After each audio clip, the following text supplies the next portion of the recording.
मैं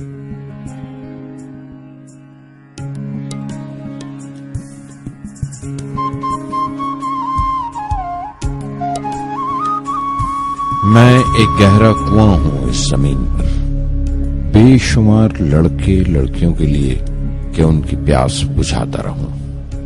उसकी बेपनाह रहमत उसी तरह जर्रे जर्रे पर बरसती है जैसे कुआं सबकी प्यास बुझाता है। इतनी सी कहानी है मेरी, ज़ैनुल आबिदीन और आशी अम्मा के बेटे की कहानी। उस लड़के की कहानी जो अखबारें बेचकर अपने भाई की मदद करता था। उस शागिर्द की कहानी जिसकी परवरिश शिव सुब्रमण्य अय्यर और अय्यदुराई सोलोमन ने की।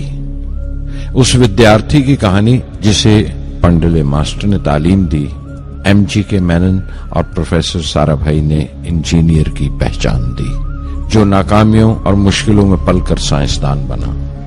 और उस रहनुमा की कहानी जिसके साथ चलने वाले बेशुमार काबिल और हुनरमंद लोगों की टीम थी।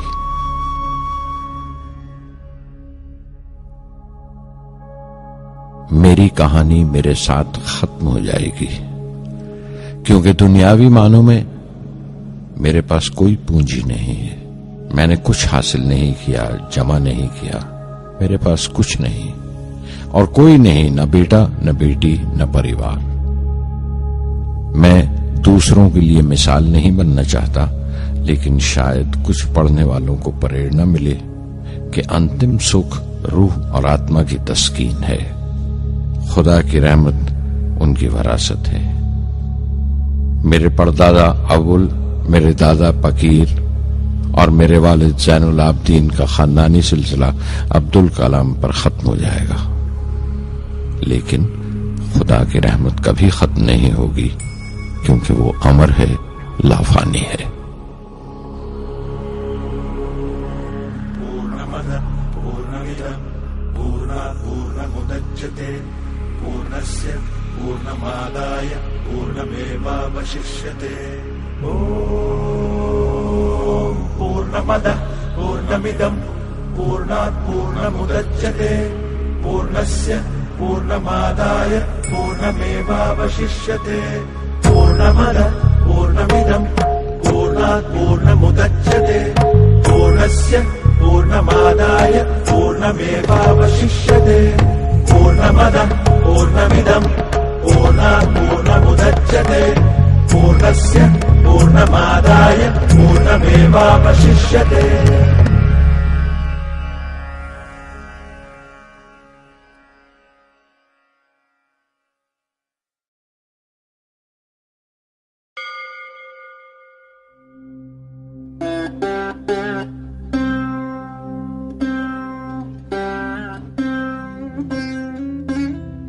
मैं शहर रामेश्वरम के एक मिडिल क्लास तमिल खानदान में पैदा हुआ। मेरे अब्बा ज़ैनुल आबिदीन के पास न तालीम थी न दौलत, लेकिन इन मजबूरियों के बावजूद एक दानाई थी उनके पास और हौसला था।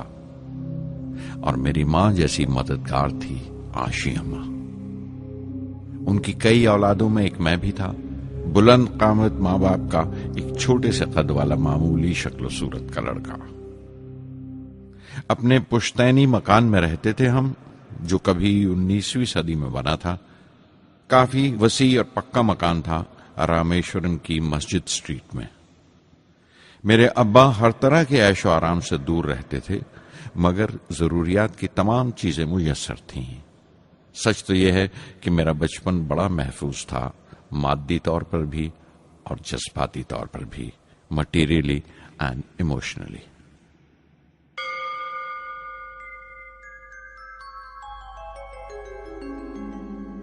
रामेश्वरम का मशहूर शिव मंदिर हमारे घर से सिर्फ 10 मिनट की दूरी पर था।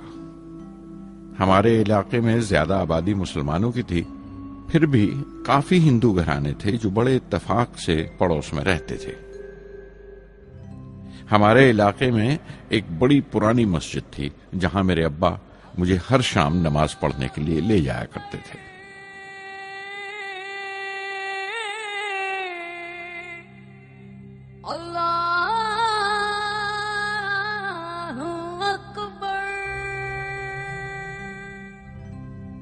रामेश्वरम मंदिर के बड़े पुरोहित पक्षी लक्ष्मण शास्त्री मेरे अब्बा के पक्के दोस्त थे।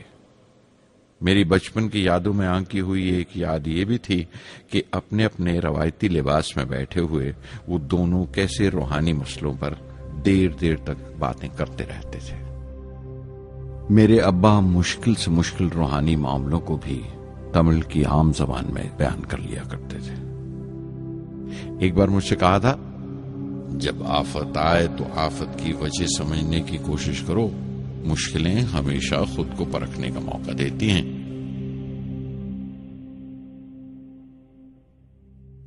मैंने हमेशा अपनी साइंस और टेक्नोलॉजी में अब्बा के असूलों पर चलने की कोशिश की है।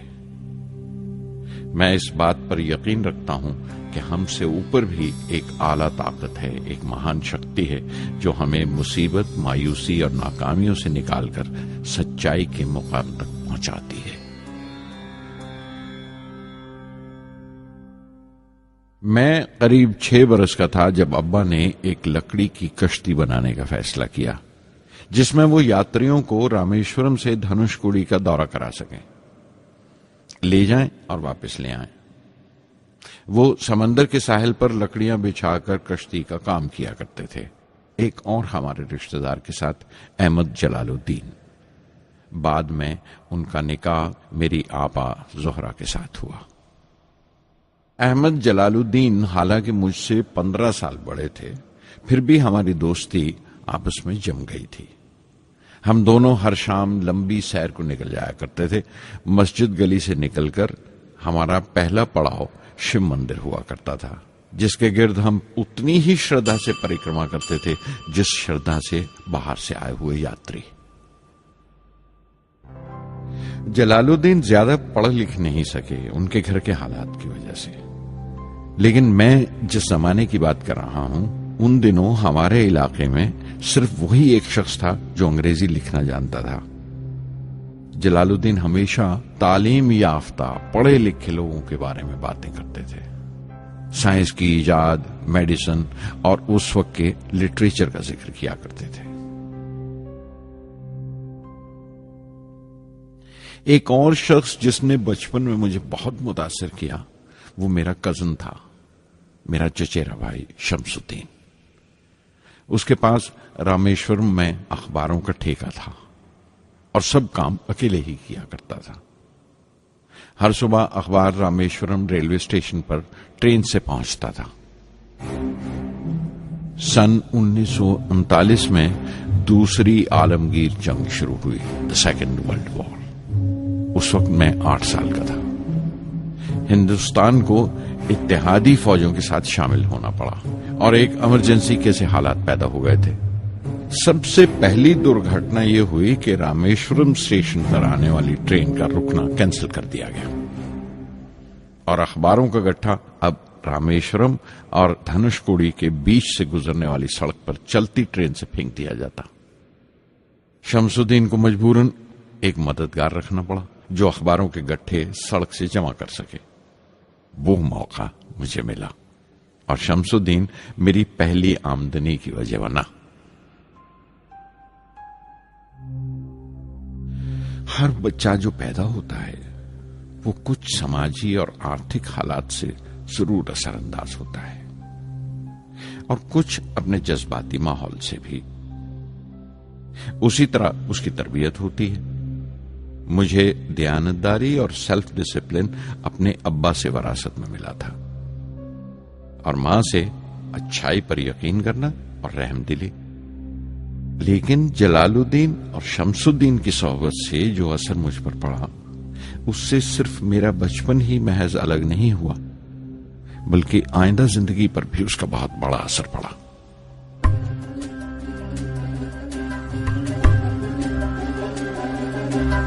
தந்தை மகற்கு ஆற்றும் நன்றி அபயத்து முந்தி இருப்பச்செயல். தந்தை மகற்கு ஆற்றும் நன்றி அபயத்து முந்தி இருப்பச்செயல். இருப்பச்செயல். மகன் தந்தைக்கு ஆற்றும் உதவி இவன் தந்தை என்னோற்றான் கொள்.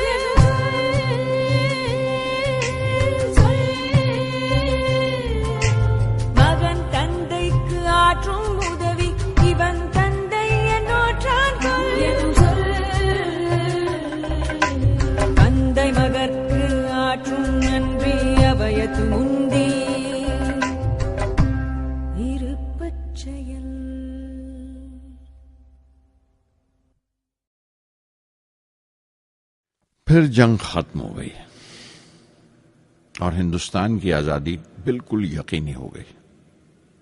मैंने अब्बा से रामेश्वरम छोड़ने की इजाजत चाही। मैं डिस्ट्रिक्ट हेडक्वार्टर्स रामनाथपुरम जाकर पढ़ना चाहता था। शमसुद्दीन और जलालुद्दीन मेरे साथ रामनाथपुरम तक गए मुझे श्वार्ट्ज हाई स्कूल में दाखिल कराने के लिए। जाने क्यों वो नया माहौल मुझे रास नहीं आया। रामनाथपुरम बड़ा मसरूफ शहर था और करीब 50,000 की आबादी थी, लेकिन रामेश्वरम का सुकून और इत्मीनान कहीं नहीं था। घर बहुत याद आता था और घर लौटने का कोई मौका मैं छोड़ता नहीं था।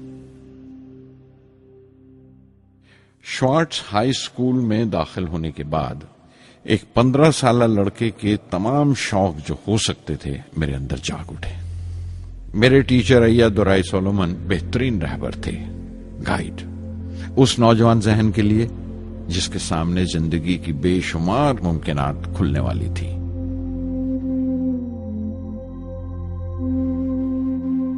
रामनाथपुरम के उस अरसे क़याम में उनसे मेरा रिश्ता उस्ताद शागिर्द या गुरु शिष्य से भी आगे निकल गया। अय्यादुराई कहा करते थे, जिंदगी कामयाब होने और नतीजे हासिल करने के लिए 3 ताकतों पर काबू पाना बहुत जरूरी है: ख्वाहिश, यकीन और उम्मीद। अय्यादुराई सोलोमन, जो बाद में रेवरेंड हो गए, कहा करते थे, इससे पहले कि मैं चाहूं कुछ हो जाए, ये जरूरी है कि मेरे अंदर उसकी पूरी शिद्दत से ख्वाहिश हो और यकीन हो कि वो होगा। मैं अपनी जिंदगी से अगर मिसाल दूं तो मुझे बचपन से ही आसमान के इसरार और परिंदों की परवाज हमेशा हैरान करती थी, फैसिनेट करती थी। समंदर में कूंजों और बगलों को ऊंची उड़ाने लगाते देखता था तो उड़ने को जी करता था। मैं एक सादा लोग गांव ही का लड़का तो था, लेकिन मुझे यकीन था कि एक दिन मैं जरूर उन कूंजों की तरह बुलंद उड़ाने लगाऊंगा, बुलंदी पर परवाज करूंगा। और हकीकत यह है कि रामेश्वरम से उड़ने वाला मैं पहला लड़का था।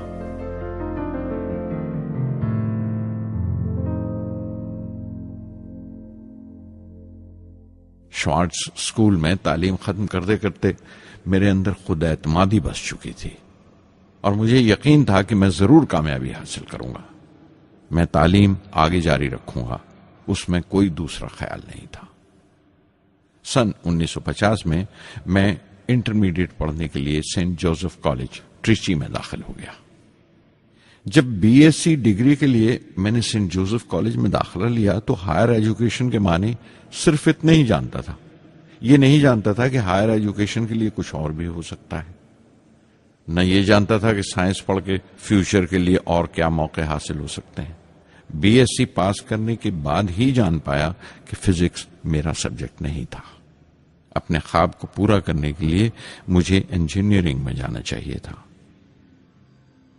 पता नहीं क्यों कुछ लोगों का ऐसा ख्याल है कि साइंस आदमी को खुदा से मुनकर कर देती है, लेकिन मेरे लिए तो साइंस एतमाद, विश्वास और रूहानी तस्कीन की वजह रही है। किसी तरह मैं MIT यानी मद्रास इंस्टीट्यूट ऑफ टेक्नोलॉजी के उम्मीदवारों की लिस्ट में तो आ गया, लेकिन उसका दाखिला बहुत महंगा था। कम से कम 1,000 रुपए की जरूरत थी और मेरे अब्बा के पास इतने रुपए नहीं थे। उस वक्त मेरी अक्का, मेरी आपा जोहरा ने अपने सोने के कड़े और चेन बेचकर मेरी फीस का इंतजाम किया। मुझ पर उसकी उम्मीद और यकीन देखकर मैं पसीज गया।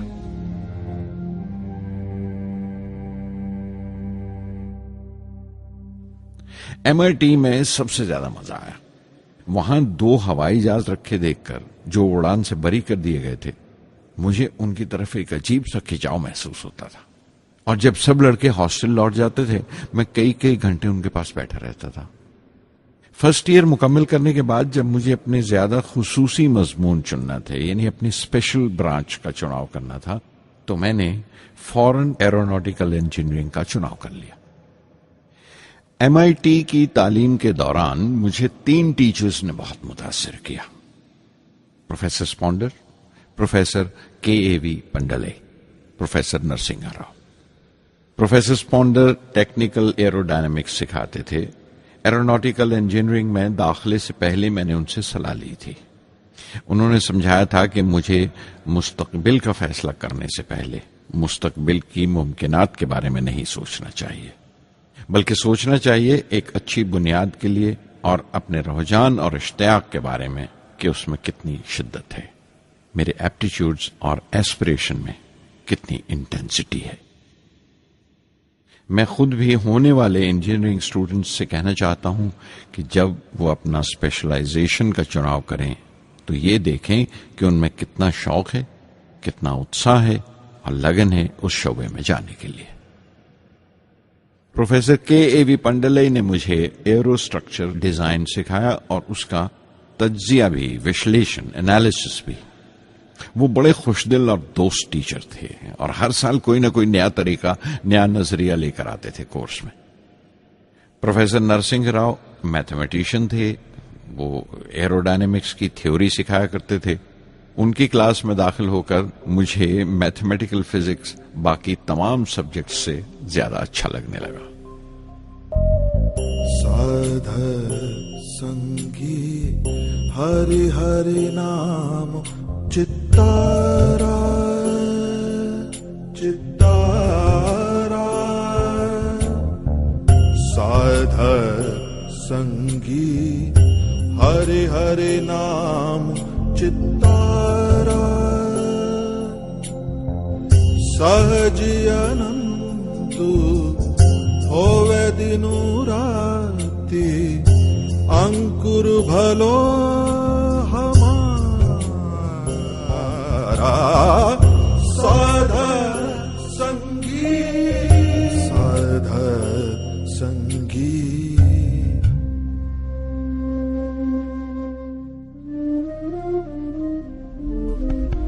गुरुपुरा भेटियो बड़ भागी, गुरुपुरा भेटियो बड़ भागी, जाको अंतु न पारावारा, अंतु न पारावारा, नानक सरनी कही स्वामी की, पुनः पुनः नमस्कार, साध संगी साध संगी।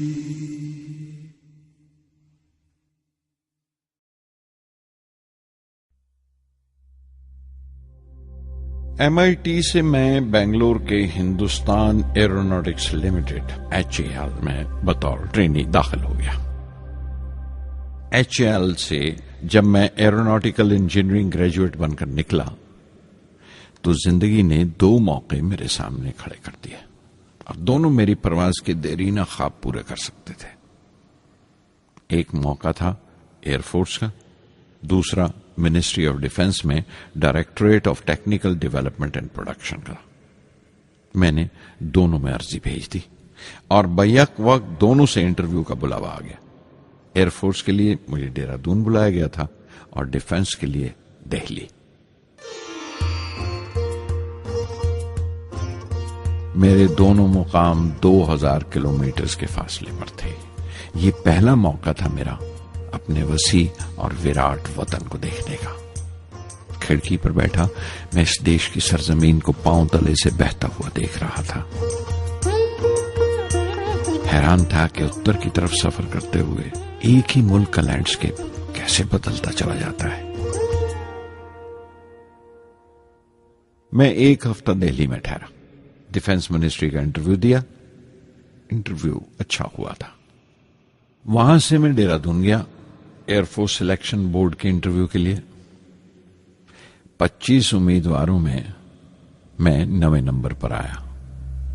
मेरा दिल बैठ गया, बहुत मायूस हुआ और कई दिन तक अफसोस रहा कि एयरफोर्स में जाने का मौका मेरे हाथ से निकल गया।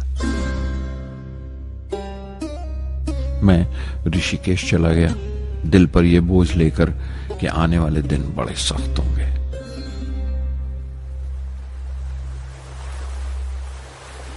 गंगा में स्नान किया और फिर चलता हुआ पास की पहाड़ी पर शिवानंद आश्रम तक पहुंच गया।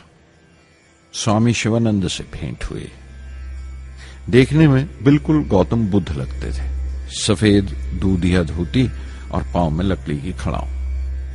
उनकी बच्चों सी मासूम मुस्कान और सादा दिली देखकर बहुत प्रभावित हुआ मैंने बताया उन्हें कैसे मैं इंडियन एयरफोर्स में भर्ती होने से रह गया और मेरी कितनी शदीद ख्वाहिश थी आसमानों में उड़ने की, परवास करने की। वो मुस्कुरा दिए और बोले, ख्वाहिश अगर दिलो जान से निकली हो, वो पवित्र हो और उसमें शिद्दत हो, तो उसमें कमाल की एक इलेक्ट्रोमैग्नेटिक एनर्जी होती है, एक बरकी मकनातीसी ताकत होती है। दिमाग जब सोता है तो वो एनर्जी रात की खामोशी में बाहर निकल जाती है और सुबह कायनात ब्रह्मांड से सितारों की गति रफ्तार को अपने साथ समेटकर दिमाग में लौट आती है। इसीलिए जो सोचा है उसकी सृष्टि अवश्य है, वो तख्लीक होगा। तुम विश्वास करो इस अजली बंधन पर, इस वचन पर कि सूरज फिर लौटेगा, बाहर फिर से आएगी। मैं दिल्ली लौट आया, डिफेंस से अपना इंटरव्यू का नतीजा दरियाफ्त किया। जवाब में मुझे अपॉइंटमेंट लेटर थमा दिया गया और अगले दिन से सीनियर साइंटिफिक असिस्टेंट मुकर्रर कर दिया गया, 250 रुपए की माहाना तनख्वाह पर। 3 साल गुजर गए। उन्हीं दिनों बेंगलोर में एरोनॉटिकल डेवलपमेंट एस्टेब्लिशमेंट ADE का एक नया महकमा खुला और मुझे वहां पोस्ट कर दिया गया। बेंगलोर कानपुर से बिल्कुल मुख्तलिफ शहर था। मैं अपने डायरेक्टोरेट की पोस्टिंग का पहला साल वहां गुजार चुका था। दरअसल हमारे देश में ये एक अजीब तरीका है, एक अजीब सा ढंग है अपने लोगों को हद दर्जा तक निचोड़ लेने का, जो हमारे लोगों को इंतहा पसंद बना देता है। शायद इसलिए कि सदियों इस देश ने गैर मुल्की तहजीबों के जख्म भी खाए हैं और उन्हें अपने दामन में जगह भी दी है। अलग अलग हुक्मरानों से वफा करते करते हम अपनी हैसियत, अपनी यकताई खो बैठे हैं। बल्कि हमने एक और ही किस्म की खूबी पैदा कर ली है कि एक ही वक्त में रहम दिल भी हैं और बेरहम भी, हसास भी हैं और बेहिस भी। जितने गहरे हैं उतने ही सतही। ऊपर से देखो तो हम बड़े खुश रंग और खूबरू नजर आते हैं, लेकिन कोई गौर से देखे तो अपने हुक्मरानों की एक बेढब नकल से ज्यादा कुछ नहीं है। मैंने कानपुर में कल्ले में दबाए हुए पान वाले नवाब वाजिद अली शाह के नकलची बहुत देखे और बेंगलोर में फिरंगियों के अंदाज में कुत्ते की जंजीर थामे टहलते हुए साहिबों की कमी नहीं थी। बेंगलोर में रहकर मैं रामेश्वरम की सुकून और गहरे शांत वातावरण के लिए तरसता था।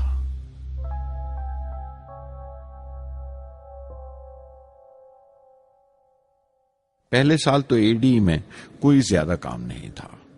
एक प्रोजेक्ट टीम बनाई थी कि 3 सालों में एक स्वदेशी हॉवरक्राफ्ट तैयार करें और वो वक्त से पहले तैयार हो गया। नंदी उसका नाम रखा गया, शिव की सवारी के आधार पर। उसका डिजाइन हमारी उम्मीद से ज्यादा अच्छा था, लेकिन मैं सख्त मायूस हुआ जब आपसी कंट्रोवर्सीज की बिना पर सारा प्रोजेक्ट बालाए ताक रख दिया गया, बंद कर दिया गया। Professor MGK Menon, Tata institute of fundamental research के डायरेक्टर, एक रोज अचानक ही हमारी जांच पड़ताल को आ पहुंचे। नंदी का जिक्र निकला। मुझसे पूछताछ करते हुए उन्होंने ख्वाहिश जाहिर की एक 10 मिनट की उड़ान के लिए। उसके 1 हफ्ता बाद की बात है, मुझे इनकोस्पार से बुलावा आ गया, the Indian committee for space research. मैं मुंबई चला गया रॉकेट इंजीनियर की पोस्ट के लिए इंटरव्यू देने। मेरा इंटरव्यू लेने वाले डॉक्टर विक्रम साराभाई और प्रोफेसर MGK मेनन के अलावा मिस्टर सराफ थे, जो उस वक्त एटॉमिक एनर्जी कमीशन के डिप्यूटी सेक्रेटरी के ओहदे पर थे। डॉक्टर साराभाई की गर्मजोशी ने पहली ही मुलाकात में मेरा दिल मोह लिया। अगले ही दिन मुझे खबर मिल गई कि मैं चुन लिया गया। मुझे इनकोस्पार में रॉकेट इंजीनियर की हैसियत से शामिल कर लिया गया था। सन 1962 के देरीना हिस्से में कहीं इनकोस्पार ने थुम्बा में इक्वेटोरियल रॉकेट लॉन्चिंग स्टेशन बनाने का फैसला किया। थुम्बा केरला में त्रिवेंद्रम से परे एक दूर दराज के ऊंगते से गांव का नाम है। हिंदुस्तान में यह मॉडर्न रॉकेट बेस्ड रिसर्च की एक दबी सी इब्तदा थी, हल्की सी शुरुआत। उसके फौरन बाद ही मुझे 6 माह के लिए अमेरिका भेज दिया गया, नासा में रॉकेट लॉन्चिंग की ट्रेनिंग के लिए। जाने से पहले मैं थोड़ा सा वक्त निकालकर रामेश्वरम गया। मेरे अब्बा मेरी इस कामयाबी के लिए बहुत खुश हुए और मुझे उसी मस्जिद में ले जाकर शुक्राने की नमाज अदा की।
NASA Langley research centre Virginia में मैंने अपने काम की शुरुआत की।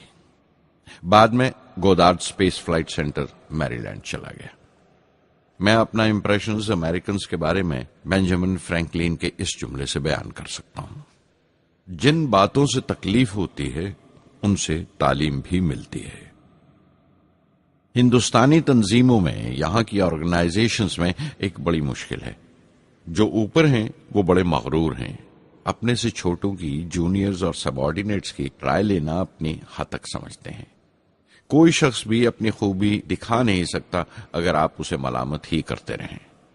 उसूल और पाबंदी, पाबंदी और सख्ती, सख्ती और जुल्म के बीच की लाइन बड़ी महीन है, बारीक है, उसकी पहचान बहुत जरूरी है।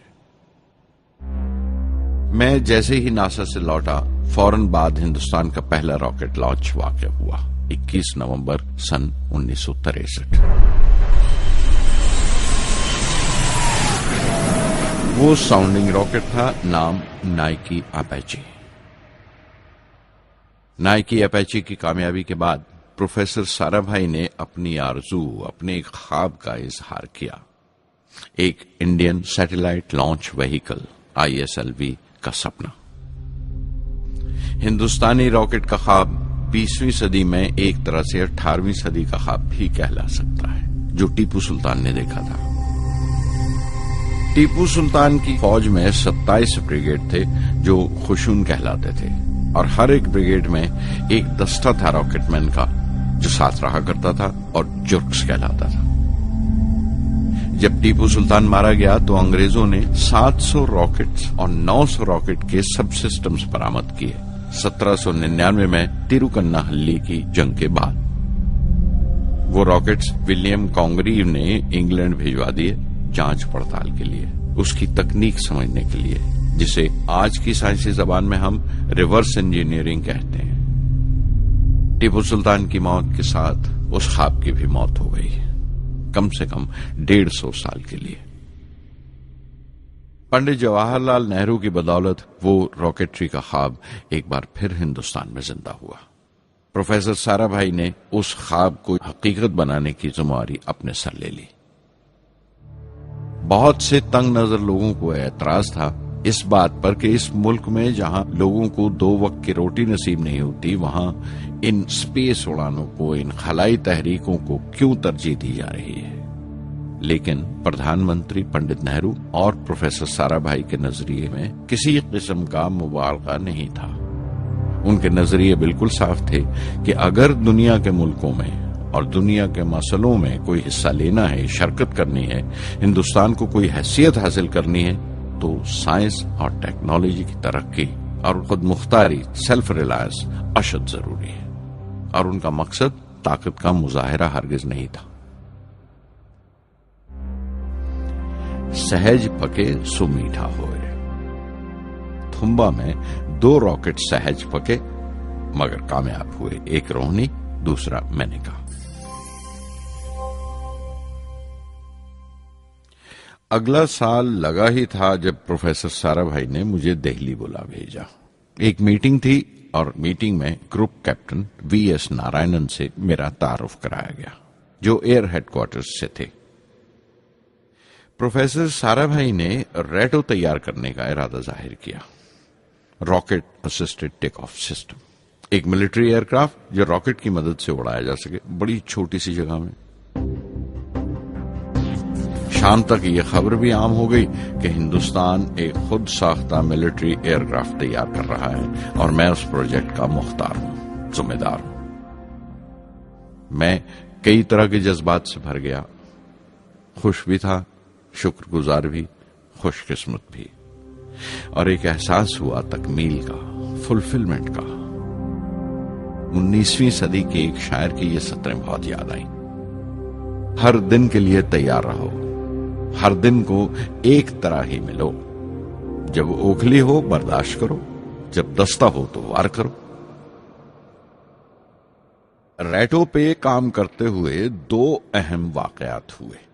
पहला तो यह था कि अपने देश में पहली बार स्पेस रिसर्च का 10 साला प्रोग्राम तैयार हुआ, जिसके ऑथर थे प्रोफेसर साराभाई। मेरे लिए वो एक ऐसा रूमानी मैनिफेस्टो था जैसे स्पेस से इश्क करने वाले किसी शायर की रूमानी नज्म हो, जैसे कोई अपने देश के आसमान से इश्क करने लगा हो। और दूसरा वाकया मिनिस्ट्री ऑफ डिफेंस में मिसाइल पैनल का तैयार होना। नारायणन और मैं, हम दोनों उस पैनल के मेंबर थे। उस वक्त तक भविष्य की आने वाली SLV सैटेलाइट लॉन्च व्हीकल का नाक नक्शा भी तैयार हो चुका था। प्रोफेसर साराभाई अपने देरीना ख्वाब को ताबीर देने के लिए कुछ और साथियों का चुनाव कर चुके थे। मैं खुद को खुशकिस्मत समझता हूं कि मुझे उस प्रोजेक्ट का लीडर चुना गया। उस पर प्रोफेसर साराभाई ने मुझे एक और जिम्मेदारी भी सौंपी कि लॉन्च की 4थी स्टेज मैं ही डिजाइन करूं। यह मामूल था, मेरा आदत थी कि हर मिसाइल पैनल की मीटिंग के बाद मैं जाकर प्रोफेसर साराभाई को पूरी तफसील, पूरी रिपोर्ट देता था। दिल्ली में ऐसी ही एक मीटिंग के बाद 23 दिसंबर 1971 को मैं त्रिवेंद्रम लौट रहा था और उस दिन प्रोफेसर साराभाई थुम्बा में SLV का मुआयना करने गए हुए थे।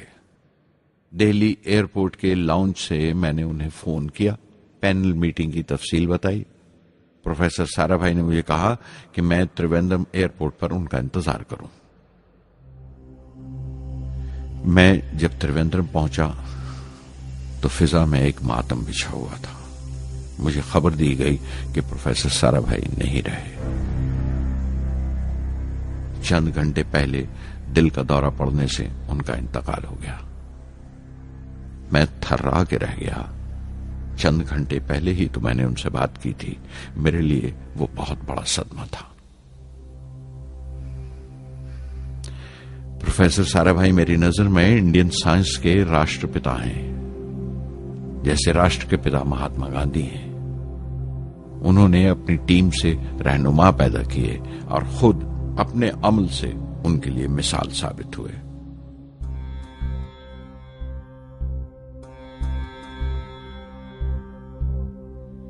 నానాటి బతుకు నాటకము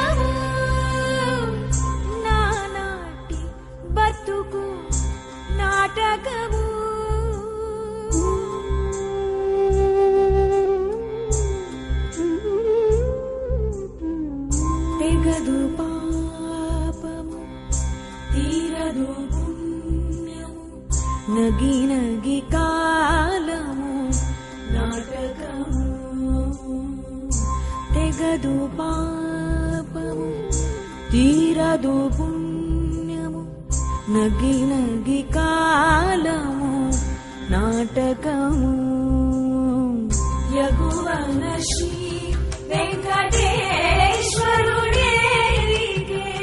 యగువన శ్రీ వెంకటేశ్వరుడేరికే గగనము నీతిది కైవల్యము గగనము నీతిది కైవల్యము కైవల్యము.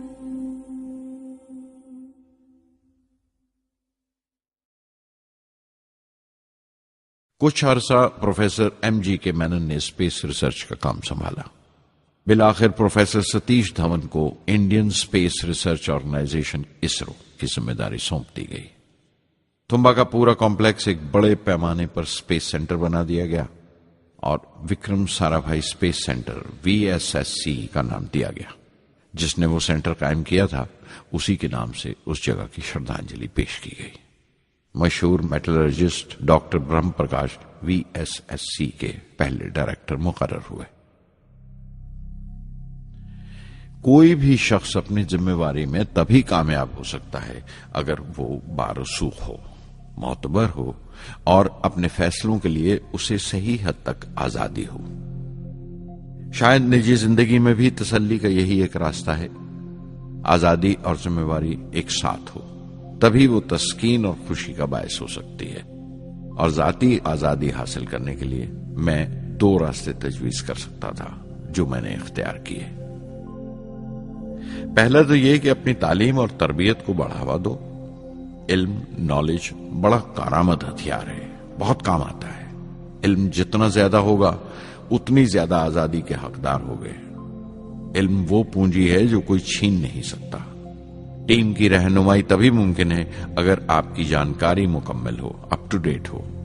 कामयाब रहनुमा बनने के लिए जरूरी है कि दिन का काम जब खत्म हो आप पिछले काम का जायजा लें, अगले दिन के काम की तैयारी करें. दूसरा तरीका यह है कि अपने काम को अपना फख्र समझें, गर्व समझें और जरूरी है कि अपने अंदर की शक्ति की सही जानकारी हो. जो करो उस पर यकीन रखो या जिस पर यकीन हो वही करो, वरना दूसरों के ईमान का शिकार बनते रहोगे. SLV प्रोजेक्ट के पहले 3 सालों में साइंस के बहुत से नए नए इसरार खुले और आहिस्ता आहिस्ता साइंस और टेक्नोलॉजी का फर्क समझ आने लगा. रिसर्च और अमल, डेवलपमेंट का फासला पता चलने लगा. किसी भी इजाद में गलतियां होना लाजमी है, लेकिन हर गलती कामयाबी की तरफ एक और कदम उठाती है, एक और सीढ़ी बन जाती है. किसी भी तख्लीक की तरह SLV-3 की तख्लीक भी कई दर्दनाक लम्हों से गुजरी. एक रोज जब मैं और मेरे तमाम साथी अपने कामों में पूरी तरह डूबे हुए थे, मेरे घर से एक मौत की इत्तला पहुंची. मेरे दोस्त और हमदर्द मेरे बहनोई जलालुद्दीन का इंतकाल हो गया था. कुछ देर के लिए तो मैं सुन्न होकर रह गया. मेरी आंखों में अंधेरा छा गया. थोड़ी देर बाद जब अपने चौगिरदे का एहसास हुआ तो महसूस किया जैसे मेरी हस्ती का एक हिस्सा मर गया था. रात की रात बसों में सफर करता हुआ अगली सुबह मैं रामेश्वरम पहुंचा.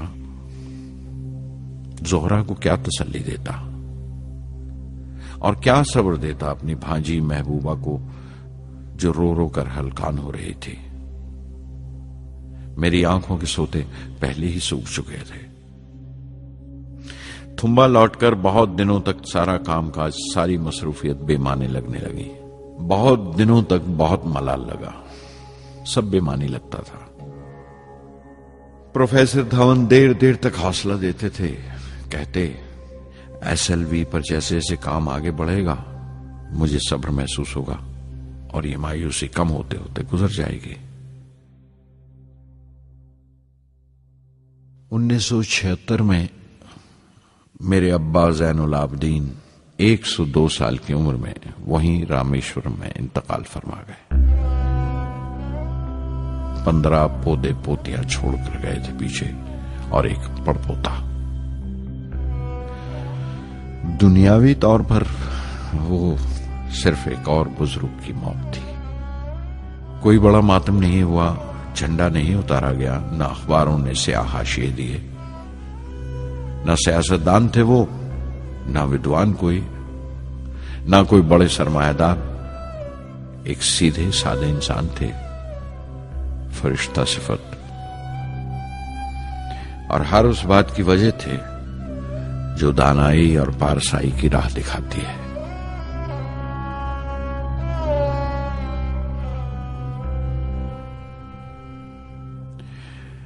मैं बहुत देर तक अपनी मां के पास बैठा रहा, चुपचाप। और जब उठा थुम्बा लौटने के लिए तो उसने रुंधे गले से दुआएं दी मुझे।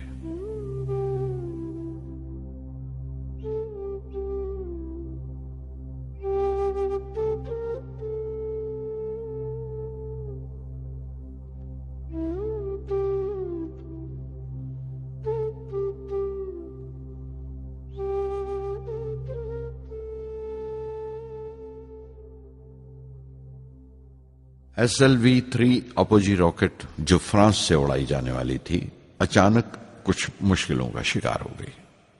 मुझे फौरन फ्रांस जाना पड़ा। मैं रवाना होने ही वाला था कि मेरी मां की मौत की खबर पहुंची। यके बाद दीगरे 3 मौतें हो गई मेरे घर में। उस वक्त मुझे अपने काम में पूरे ध्यान की जरूरत थी। 100% लगन से काम करने की ख्वाहिश किसी और लगन की गुंजाइश नहीं छोड़ती। मुकम्मल नीति और पूरी लगन से SLV-3 का ख्वाब 1979 के दरमियान में जाकर पूरा हुआ। हमने SLV-3 की परवाज का दिन 10 अगस्त 1979 तय किया था। 23 मीटर लंबा 4 स्टेजेस का ये रॉकेट 17 टन का वजन लेकर 7:58 पर बड़ी कजदाई से उड़ा और खला की तरफ रवाना हुआ।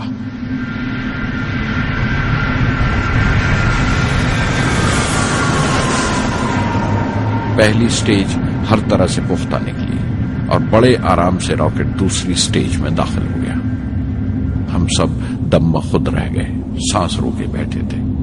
हमारे बरसों का ख्वाब आसमान की तरफ सफर कर रहा था। अचानक हमारे ख्वाब में दरार आई, हमारा सुकूत टूटा, हमारी खामोशी टूटी। दूसरी स्टेज काबू से बाहर होने लगी थी। 317 सेकंड के बाद परवाज टूट गई। मेरी मेहनत और उम्मीद चौथी स्टेज को साथ लेकर तमाम मलबा श्री हरिकोटा से 560 किलोमीटर दूर समंदर में जाके गिरा।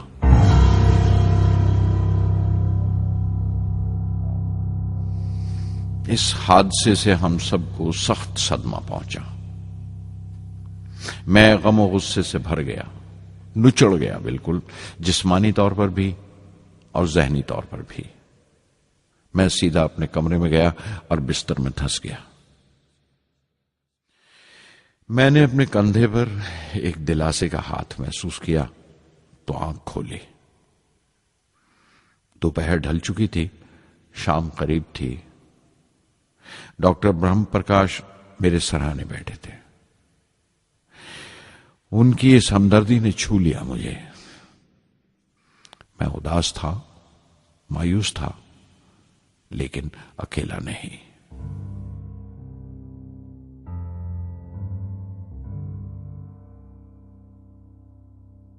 हर शख्स तकनीकी जमा तफरीक और बहस मुबासे के बाद मुतमईन हो चुका था, संतुष्ट हो चुका था, लेकिन मुझे इत्मीनान न आया और मुसलसल बेचैन रहा।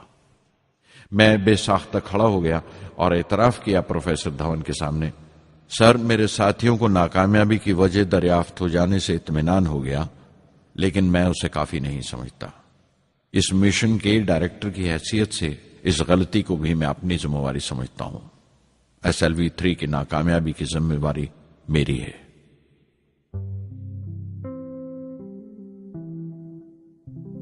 साइंस का काम कमाल दर्जा उत्साह भी देता है, खुशी भी और उतनी ही गहरी मायूसी भी। इस तरह के वाकयात सोच सोचकर मैं दिल को ढारस देता रहा। यह ख्याल कि इंसान चांद पर उतर सकता है सबसे पहले एक रूसी साइंटिस्ट ने सोचा था। उसे हकीकत बनने में 40 साल गुजर गए जब अमेरिका ने उसे पूरा किया। प्रोफेसर चंद्रशेखर ने चंद्रशेखर लिमिट का आविष्कार किया था 1930 में, जब कैम्ब्रिज में पढ़ रहे थे। लेकिन 50 साल बाद उन्हें उसी डिस्कवरी पर नोबेल प्राइज मिला। वॉन ब्रॉन अपनी सैटर्न लॉन्च व्हीकल से आदमी को चांद पर उतारने से पहले कितनी सारी नाकामियों से गुजरे होंगे। पहाड़ की चोटी पर उतरने से पहाड़ पर चढ़ने का तजुर्बा नहीं भूलता। जिंदगी पहाड़ की चढ़ानों पर मिलती है, चोटी पर नहीं। चढ़ानों पर ही तजुर्बे मिलते हैं और जिंदगी मंचती है और टेक्नोलॉजी तरक्की करती है। चोटी पर पहुंचने की कोशिश ही में चढ़ानों का इल्म हासिल होता है। मैं एक एक कदम चलता रहा, चढ़ता रहा चोटी की तरफ।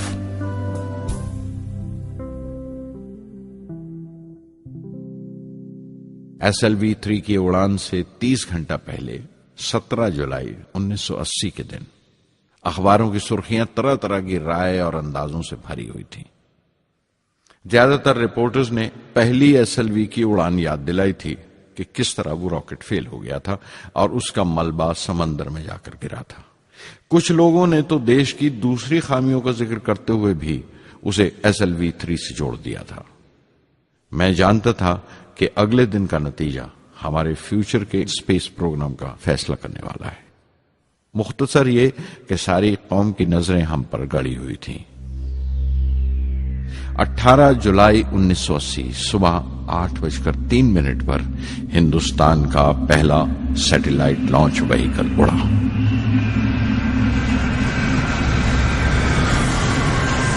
मैंने रोहिणी सैटेलाइट का तमाम डेटा कंप्यूटर पर जांचा। अगले 2 मिनट के अंदर अंदर रोहिणी अंतरिक्ष में था। उस तमाम शोरगुल के बीच में मैंने अपनी जिंदगी के सबसे अहम अल्फाज अदा किए। मैं मिशन डायरेक्टर बोल रहा हूं, एक जरूरी खबर सुनने को तैयार रहो। चौथी स्टेज कामयाबी के साथ रोहिणी सैटेलाइट को लेकर अंतरिक्ष में दाखिल कर रही है। मैं ब्लॉक से बाहर आया तो मेरे साथियों ने मुझे कंधों पर उठा लिया और नारे लगाते हुए जुलूस निकाला। सारी कौम में एक जोश की लहर दौड़ गई। हिंदुस्तान उन चंद कौमों में शामिल हो गया था जिनके पास सैटेलाइट लॉन्च की काबिलियत थी। हमारी कौम का एक ख्वाब पूरा हुआ था और हमारे इतिहास का एक नया बाब खुला, एक नया चैप्टर। प्रधानमंत्री इंदिरा गांधी ने मुबारकबाद का तार भेजा और सबसे ज्यादा हिंदुस्तान के साइंसदान खुश थे कि ये पूरी कोशिश स्वदेशी थी, हमारी अपनी थी। मैं कुछ मिले जुले जज्बात से गुजर रहा था।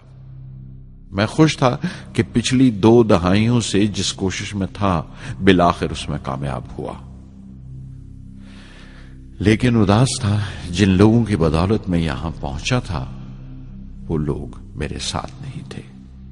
मेरे अब्बा, मेरे बहनोई जलालुद्दीन और प्रोफेसर साराभाई।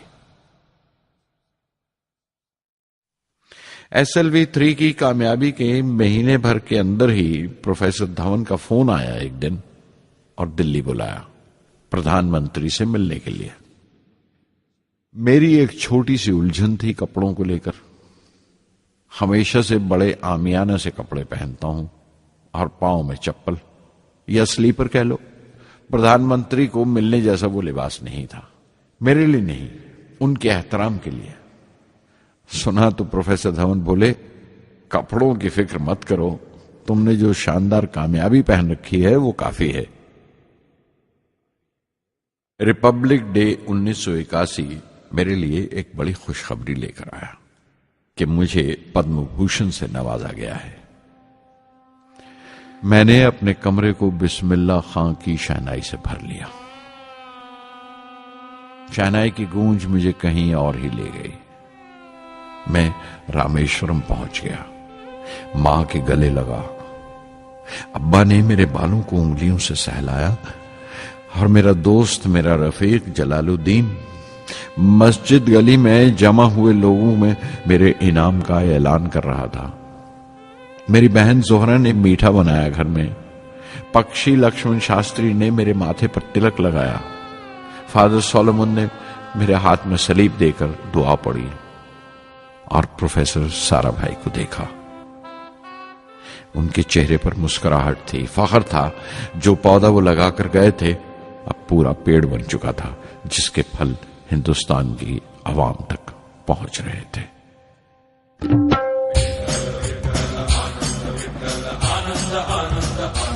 ओ आनंदाचे डोही आनंद तरंग, आनंदाचे डोही आनंद तरंग, आनंदाची अंग, आनंदाचे आनंदाची अंग, आनंदाचे आनंदाचे डोही आनंद तरंग, आनंदाचे डोही आनंद तरंग।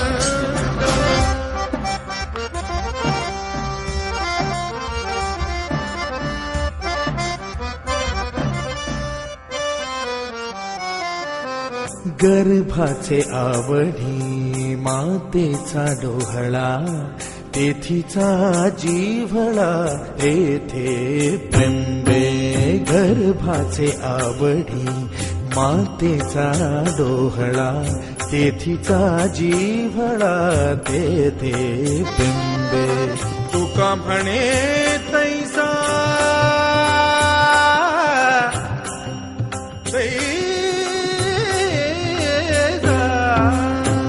म्हणे तैसा ओतलाचे ठसा, अनुभव सरीसा मुखाला।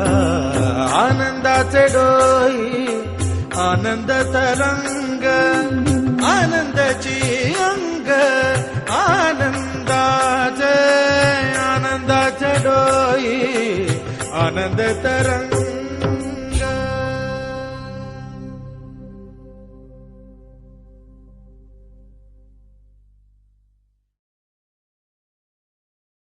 पहली जून 1982 मैंने defence research and development laboratory DRDL की जिम्मेवारी संभाल ली। उस वक्त के defence minister Shri R Venkataraman ने जब मशवरा दिया कि बजाय दर्जा बदर्जा मिसाइल तैयार करने के हमें मुकम्मल अपनी मिसाइल तैयार करने का प्रोग्राम बनाना चाहिए, तो हमें अपने कानों पर यकीन नहीं आया और देखते देखते ही वो प्रोजेक्ट एक मुकम्मल मिसाइल का प्रोग्राम बन गया, जिसके नतीजे आइंदा बहुत दूर तक पहुंचे। हर एक प्रोजेक्ट का नाम हिंदुस्तान की खुद मुख्तारी, सेल्फ रिलायंस का सबूत था। सरफेस टू सरफेस मिसाइल का नाम पृथ्वी रखा गया, टैक्टिकल कोर व्हीकल को त्रिशूल का नाम दिया गया, surface to air defence system Akash कहलाया, एंटी टैंक मिसाइल प्रोजेक्ट को नाग के नाम से पुकारा गया और मेरे देरीना ख्वाब रेक्स को यानी re entry experiment launch vehicle को मैंने अग्नि का नाम दिया। मिसाइल टेक्नोलॉजी का हुनर दुनिया की कुछ चुनी हुई कौमों के पास ही था। वो बड़े ताज्जुब से हमारी तरफ देख रहे थे कि हम क्या करने जा रहे हैं और कैसे करेंगे। हम एक मीटिंग में बैठे हुए अपने मकसद को पूरा करने के लिए 1984 की निशानदेही कर रहे थे जब डॉक्टर ब्रह्म प्रकाश की मौत की खबर आई। मेरे लिए वो एक और सदमा था। पहली SLV की नाकामी के वक्त जिस तरह उन्होंने ढारस दी थी मुझे, वो याद करके मैं और ज्यादा गमगीन हो गया।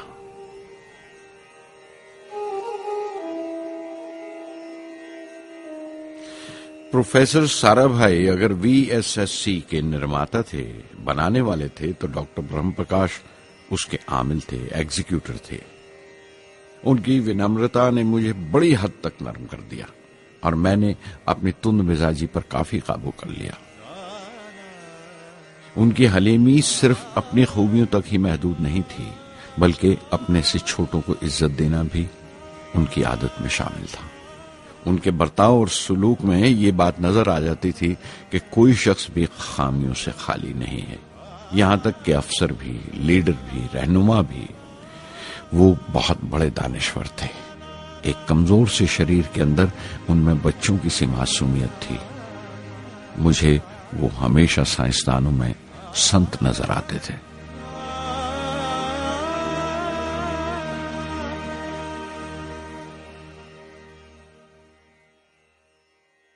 पृथ्वी का काम अपनी तकमील को पहुंच रहा था जब हम 1988 में दाखिल हुए। 25 फरवरी 1988 सुबह 11:23 पर पृथ्वी की पहली परवाज वाक़ हुई। हमारे मुल्क में वो एक ऐतिहासिक मौका था। पृथ्वी सिर्फ एक सरफेस टू सरफेस मिसाइल ही नहीं, बल्कि आइंदा आने वाली तमाम किस्म की मिसाइल का बुनियादी नक्शा भी था। फ्यूचर का मॉड्यूल था वो। पृथ्वी ने हमारे आस पड़ोस के मुल्कों को दहला दिया। मगरबी यानी वेस्टर्न मुल्कों को पहले तो हैरत हुई, फिर गुस्से का इजहार किया और पाबंदी लगा दी इंडिया के लिए कि वो ऐसी कोई चीज बाहर के मुल्कों से न खरीद सकें जो उनके मिसाइल प्रोग्राम में इस्तेमाल हो सकती हो या काम आ सकती हो। मिसाइल की इजाद में हिंदुस्तान की खुद मुख्तारी ने दुनिया के तमाम तरक्की याफ्ता मुल्कों को परेशान कर दिया। अग्नि की टीम में 500 से ज्यादा साइंसदान शामिल थे। अग्नि की परवाज 20 अप्रैल 1999 तय पाई थी।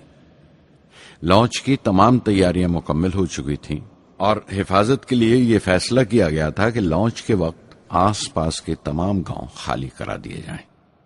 अखबारात और दूसरी मीडिया ने इस बात को बहुत उछाला। 20 अप्रैल पहुंचते पहुंचते तमाम मुल्क की नजरें हम पर टिकी हुई थीं। दूसरे मुल्कों का दबाव बढ़ रहा था कि हम इस तजुर्बे को मुलतवी कर दें या खारिज कर दें, लेकिन सरकार मजबूत दीवार की तरह हमारे पीछे खड़ी रही और किसी तरह हमें पीछे नहीं हटने दिया।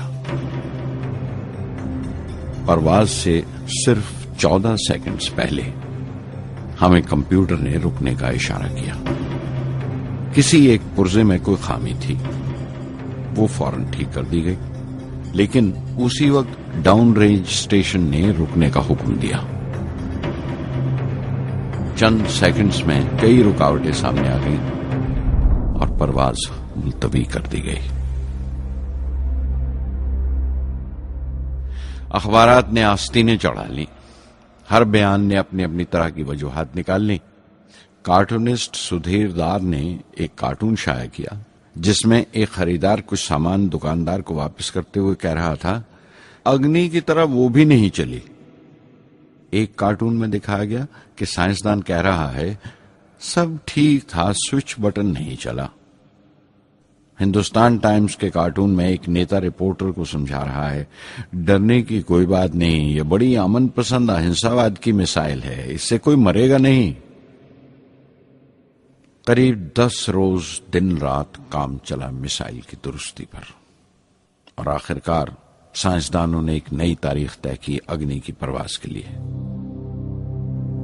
मगर फिर वही हुआ। 10 सेकंड पहले कंप्यूटर ने रुकावट का इशारा किया। पता चला एक पुर्जा काम नहीं कर रहा है। परवाज फिर मुलतवी कर दी गई। ऐसी बात किसी भी साइंसी तजुर्बे में हो जाना आम बात है। गैर मुल्कों में भी बहुत बार होता है, लेकिन उम्मीद से भरी हुई कौम हमारी मुश्किलें समझने को तैयार नहीं थी। हिंदू अखबार में केशव का एक कार्टून छपा जिसमें एक देहाती कुछ नोट गिनते हुए कह रहा था, मिसाइल के वक्त गांव से हट जाने का मुआवजा मिला है। 2-4 बार और ये तजुर्बा मुलतवी हुआ तो मैं पक्का घर बनवा लूंगा। अमोल बटर वालों ने अपने होर्डिंग पर लिखा, अग्नि को ईंधन के लिए हमारे बटर की जरूरत है। अग्नि की मुरम्मत का काम जारी रहा। आखिरकार एक बार फिर 22 मई की तारीख अग्नि की परवाज के लिए तय पाई। उसकी पिछली रात doctor Arunachalam, general KN Singh और मैं डिफेंस मिनिस्टर KC पंत के साथ चहलकदमी कर रहे थे। पूरे चांद की रात थी, हाई टाइड का वक्त था और लहरें गरज गरज कर खुदा की अजमत का नाम ले रही थी। कल अग्नि की परवाज कामयाब होगी या नहीं, बार बार यही सवाल हमारे दिमाग में गूंज रहा था।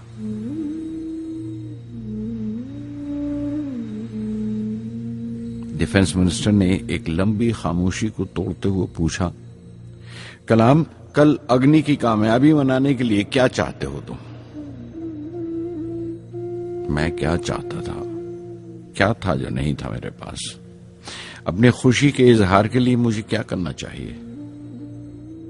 और अचानक मुझे जवाब मिल गया, हम 1 लाख पेड़ों की कोंपले लगाएंगे, मैंने कहा और उनके चेहरे पर रौनक आ गई। तुम अपनी अग्नि के लिए धरती मां का आशीर्वाद चाहते हो, बोले। कल यही होगा, उन्होंने पेशेंगोई की।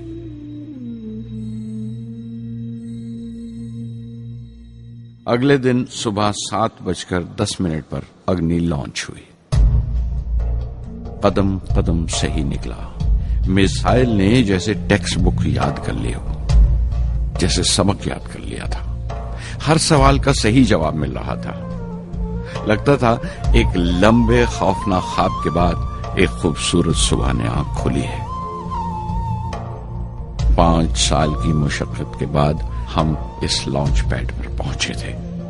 इसके पीछे 5 लंबे सालों की नाकामयाबी, कोशिशें और इम्तिहान खड़े थे।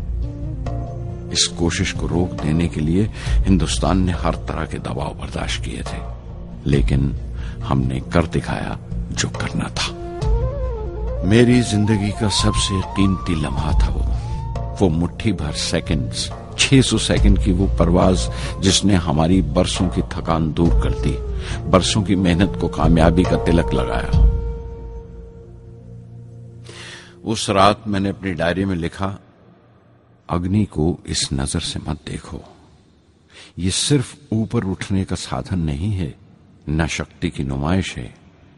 अग्नि एक लौ है जो हर हिंदुस्तानी के दिल में जल रही है। इसे मिसाइल मत समझो, ये कौम के माथे पर चमकता हुआ आग का सुनहरी तिलक है।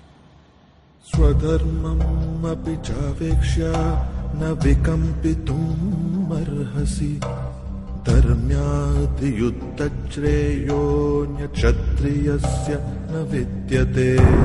स्वधर्मम् अपि चावेक्ष्य न विकम्पितुम् अर्हसि, धर्म्याद् युद्धश्रेयोऽन्यक्षत्रियस्य न विद्यते। अदच्चेत्त्वम् इमम् धर्म्यम् सङ्ग्रामम् न करिष्यसि, तदस्वधर्मम् कीर्तिम् च हित्वा पापम् अवाप्स्यसि, हित्वा पापम् अवाप्स्यसि।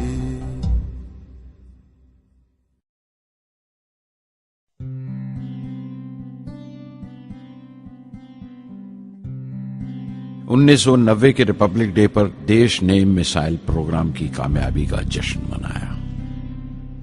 मुझे पद्म विभूषण से नवाजा गया और डॉक्टर अरुणाचलम को भी। 10 साल पहले पद्म भूषण की यादें एक बार फिर हरी हो गईं। रहन सहन मेरा अब भी वैसा ही था जैसा तब था। 10 बाय 12 का एक कमरा किताबों से भरा हुआ और कुछ जरूरत का फर्नीचर जो किराए पर लिया था। फर्क इतना ही था कि तब यह कमरा त्रिवेंद्रम में था, अब हैदराबाद में। वेटर मेरा नाश्ता लेकर आया, इडली और छाछ और आंखों में एक खामोश मुस्कुराहट, मुबारकबाद की। मैं अपने हमवतनों की इस नवाजिश से छलक गया।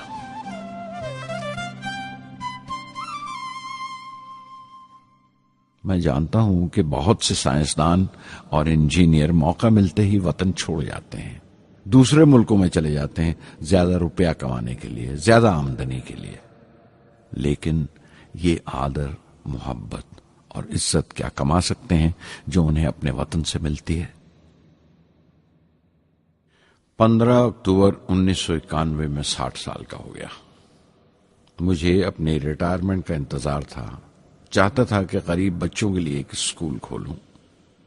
ये वो दिन थे जब मैंने सोचा कि अपनी जिंदगी के तजुर्बे, मुशाहिदे और वो तमाम बातें कलमबंद करूं जो दूसरों के काम आ सकें। एक तरह से अपनी स्वाने उम्री लिखूं, अपनी जीवनी। मेरे ख्याल में मेरे वतन के नौजवानों को एक साफ नजरिए और दिशा की जरूरत है। तभी ये इरादा किया कि मैं उन तमाम लोगों का जिक्र करूं जिनकी बदौलत मैं ये बन सका जो मैं हूं। मकसद ये नहीं था कि मैं कुछ बड़े बड़े लोगों के नाम लूं, बल्कि ये कि कोई शख्स कितना भी छोटा क्यों ना हो, उसे हौसला नहीं छोड़ना चाहिए। मसले, मुश्किलें जिंदगी का हिस्सा हैं और तकलीफें कामयाबी की सच्चाइयां हैं। जैसा कहा है किसी ने, खुदा ने यह वादा नहीं किया कि आसमान हमेशा नीला ही रहेगा, जिंदगी भर फूलों से भरी राहें मिलेंगी। खुदा ने यह वादा नहीं किया कि सूरज है तो बादल नहीं होंगे, खुशी है तो गम नहीं, सुकून है तो दर्द नहीं होगा। मुझे ऐसा कोई गुरूर नहीं कि मेरी जिंदगी सबके लिए एक मिसाल बनेगी, मगर यह हो सकता है कि कोई मायूस बच्चा किसी गुमनाम सी जगह पर जो समाज के किसी माजूर हिस्से से ताल्लुक रखता हो, ये पढ़े और उसे चैन मिले। ये पढ़े और उसकी उम्मीद रोशन हो जाए।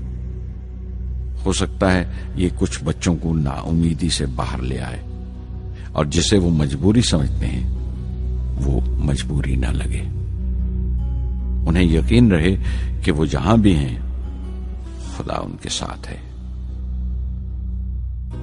काश हर हिंदुस्तानी के दिल में जलती हुई लौ को पर लग जाए और उस लौ की परवाज से सारा आसमान रोशन हो जाए।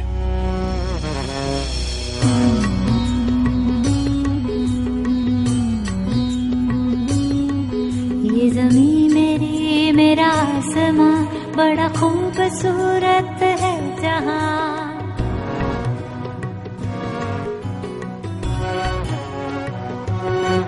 ये ज़मीं मेरी, मेरा आसमां, बड़ा खूबसूरत है जहां।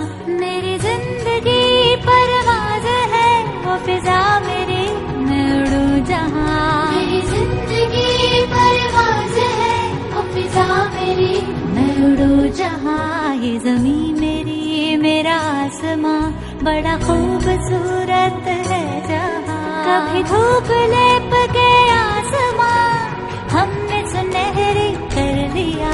कभी धूप लेप के आसमां हमने सुनहरी कर लिया। फिर धूप बांध के पाँव में हम उड़े हैं ठंडी हवाओं में। ज़मीं मेरी, मेरा आसमां, बड़ा खूबसूरत है जहां। कभी वक्त उठा के सरों पे हम और आग लेके परों पे हम। कभी वक्त उठा के सरों पे हम और आग लेके परों पे हम। कभी छानी खाली खला कहीं, हम उड़े जहाँ पे हवा नहीं। ज़मीं मेरी, मेरा आसमां, बड़ा खूबसूरत है जहां। मेरी जिंदगी परवाज़ है, मेरी जिंदगी परवाज़ है, वो फिजा मेरी, मैं उड़ूं जहां। ये ज़मीं मेरी, मेरा आसमां, बड़ा खूबसूरत है जहां। ये ज़मीं मेरी, मेरा आसमां, बड़ा खूबसूरत है जहां।